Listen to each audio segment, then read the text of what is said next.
Hey folks, this is Matt McConnell again. This is my ePortfolio highlight video.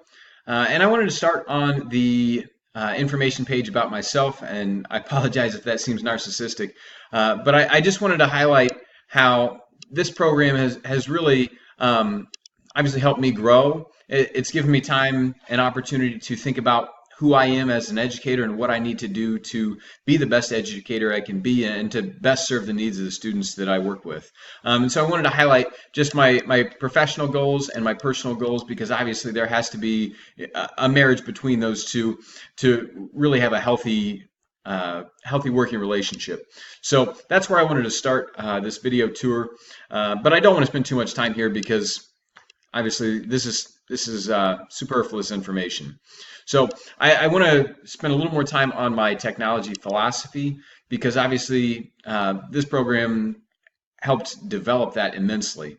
For me personally, especially at the beginning of the program and my days and years teaching prior to entering my master's program, I felt like I was kind of the dinosaur in the classroom who didn't embrace technology and was resistant to any sort of change. I liked the way that I did it, but I feel that this course has really helped me develop my technology philosophy and the ways that I see technology being an integral part of my instruction in my classroom. And so that's something that I wanted to mention and make sure that I pointed out.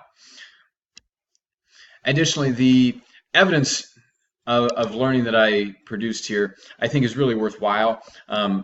My professional development plan, I want to mention that just because I found this to be one of the most difficult assignments. I wasn't confident in what the target was, what my goal was, what I needed to produce to be successful. And so it took a lot of dialogue with peers. It took a great deal of research to really make sure that I was meeting the mark and so that I could be confident in what I was producing.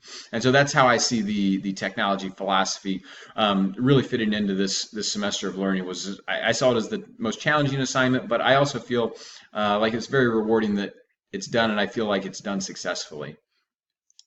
Beyond that, the training videos that I posted, I had 2 staff training videos and I had 1 video where I was training students. And so you can see in these videos, I did one on Newsela, which if that's a resource that you're unfamiliar with, I highly recommend it. It's a database of current event articles, but also it has a number of other cross-curricular connections that could be made. And the reason that I like it is its ability to adjust the reading level so that if you've got struggling readers or you've got accelerated readers, you can adjust the reading level so they're reading the same article, the same content, but at a level that's appropriate to them. And so that's a video that I think is really worth your time.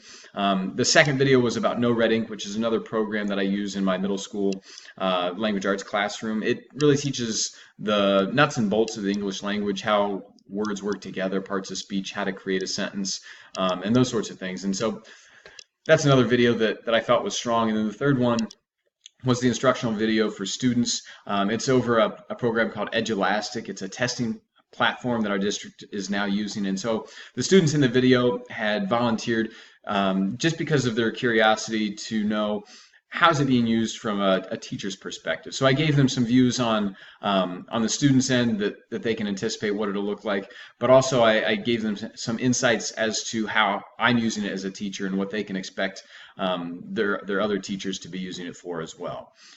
So those are the training videos that I thought were definitely something that I was proud of producing. And then with that, I just want to point out the professional presentations that I created. One is on Edulastic, one is on Newsela, one is on No Red Ink. And obviously, I just wanted to point out that there's a strong unity or a marriage between the presentations that I created and the training videos that I was able to film. So if it's difficult to see in the training videos what I was producing, then you've got the presentations here that I think are useful to give you just a better visual. Lastly, I want to highlight the extra resources because I thought it was really beneficial to go through and just kind of be appreciative of all the different resources that I produced. Obviously, there's 10 things here. Some of them are things that I've talked about at length already, Edulastic. Some of them, like Evernote, this first one here, were things that I thought were new and worth adding here as resources. In summary, some of the things that I really benefited in terms of the peer review. I thought it was good just to see the way other people were synthesizing their work.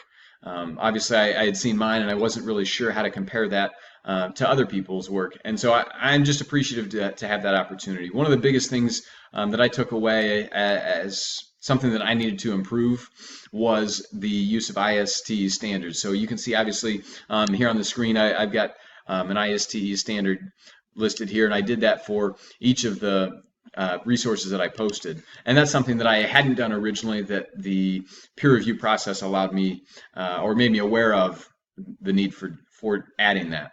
So that's one of the biggest ways that I saw this changing. And those are some of the things that I wanted to highlight in regards to my ePortfolio. Thanks for your time.